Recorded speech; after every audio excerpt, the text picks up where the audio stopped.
Carrera Tips, September 21, 2025, Sunday.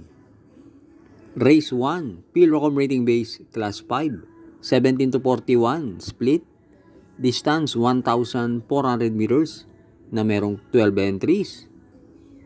Start ito ng Peak 5, races 1 to 5. Dito sa Race 1, pampremera ko yung babandera na entry number 4, Light Bearer, sakay ni IA Aguila. Yun mga nakaraang araw, matigas ang pista. Sa tingin ko, pabor sa di bandera, kaya pampremera ko yan. At panigundo ko yung entry number 5, Mahusay Ay, sakay ni Jan Alvin Guse. Last run sa isang mabigat na laban, napalima yan. At meron yan average time na 1:27 sa 1:4. At pantersero ko yung entry number 11, Ladybug Red, sakay ni MVP Lapil. Kung sakaling magkakabakbakan sa harapan, tingin ko yan ang deremate na pwedeng makakuha ng panalo. Kaya dito sa Race 1, pampremera 4, Light Bearer. Panigundo 5, Mahusay Ay. Pantersero 11, Ladybug Red. Race 2, 2025 Pilrocom Lakambini Stakes Race. Distance 1,600 meters na merong 12 entries but 10 in betting option. Start ito ng winner take all, races 2 to 8.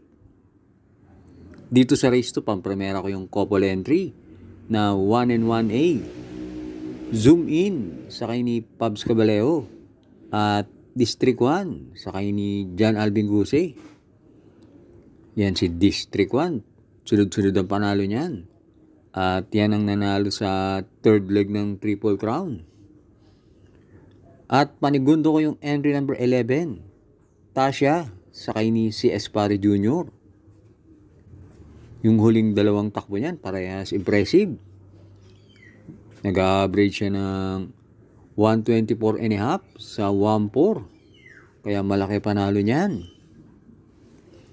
Kaya dito sa Race 2, pampremera 1A, District 1. Panigundo 11, Tasha. Race 3, 2025 Pilrocom PCSO 2-year-old maiden stakes race. Distance 1,200 meters na merong 5 entries. Start ito ng Peak 6, races 3 to 8. Dito sa Race 3, sisinggalin ko na yung entry number 1, Brown Tiger, sakay ni Patri Dilema. Yan ang nanalo sa trial at tingin ko naman, sobra-sobra nanalo yan. At ang napipili kong pamorkas yung 6, King of War. Kaya dito sa Race 3, Solo 1, Brown Tiger. Race 4, Pilrocom Rating Base Class 4, 42 to 56 split. Distance 1,400 meters na merong 6 entries. Start ito ng Peak 5, races 4 to 8. Dito sa Race 4, sosolohin ko na yung entry number 5, Resonant, sakay ni Jeff Sarate.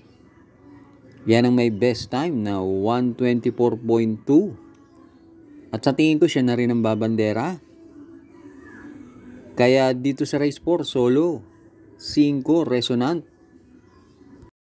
Huwag na huwag pong kakalimutan mag-like and subscribe. At maraming salamat nga pala sa ating mga members. Thanks for joining. Race 5 na tayo. Pilrocom Rating Base Class 4, 42 to 56 split. Distance 1,400 meters na merong 7 entries but 6 in betting option. Start ito ng Peak 4, races 5 to 8. Dito sa Race 5, pampremera ko yung entry number 5, Salacious, sakay ni Jan Alvin Guse. Yan si Salacious na isusunod dyan. Pwedeng sundan lang niya muna si Madre Taberna. At panigundo ko yung entry number 6, Del Campo, sakay ni JB Hernandez. Yang kabayan yan, ilang beses na nasisigundo. Sa tingin ko, yan ang magbibigay ng magandang laban kay Salacious. Kaya dito sa race 5, Pampremera, 5, Salacious. Panigundo, 6, Del Campo. Race 6, Pilo Accumulating Base Class 4, 42 to 56 is split. Distance 1,400 meters na merong 8 entries. Start ito ng huling DD1, races 6 to 8. Dito sa race 6, Pampremera ko yung entry number 5, Euroclidon, sakay ni AP Asuncion. Hindi nagkakalayo ang tiyempo nila ni Bride 3. Mas gusto ko lang ang post position ni Euroclidon, kaya Pampremera ko yan. At panigundo ko na rin yung entry number 1, Bride 3, sakay ni RM Garcia. Kaya dito sa race 6, Pampremera 5, Euroclidon. Panigundo 1, Bride 3. Last double na tayo, race 7. Pilo Accumulating Base Class 5, 17 to 41, split.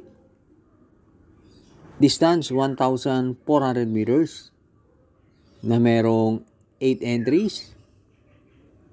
Dito sa race 7, Pampremera ko yung entry number 6, Boss Pabale, sakay ni NC Lunar.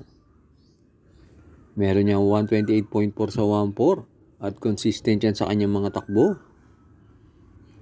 At panigundo ko yung entry number 8, Peerless, sakay ni Dan Camanyero.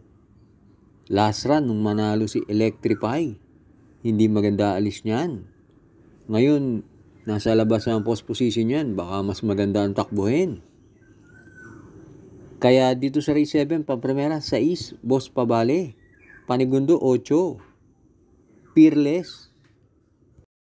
Race 8, Pilo Accumulating Base Class 4, 42 to 56 split. Distance 1,400 meters na merong 13 entries. Dito sa race 8, Pampremera ko yung entry number 9 para sa masa, sakay ni CS Pare Jr. Last run, di maganda tinakbo niyan. Pero yan pa rin ang Pampremera ko dahil meron yan best time na 125.6 sa 1.4. At panigundo ko yung entry number 2, Guerrero Warriors, sakay ni Jeff Sarate. Tingin ko si Guerrero Warriors na rin ang babandera dito. At pantersero ko yung entry number 12, Keynote Speaker, sakay ni CL Advincula. Yang kabayo yan, diremate rin yan. Sa karerang to, maraming matulin. Kaya dito sa race 8, Pampremera 9 para sa masa. Panigundo 2, Guerrero Warriors. Pantersero 12, Keynote Speaker.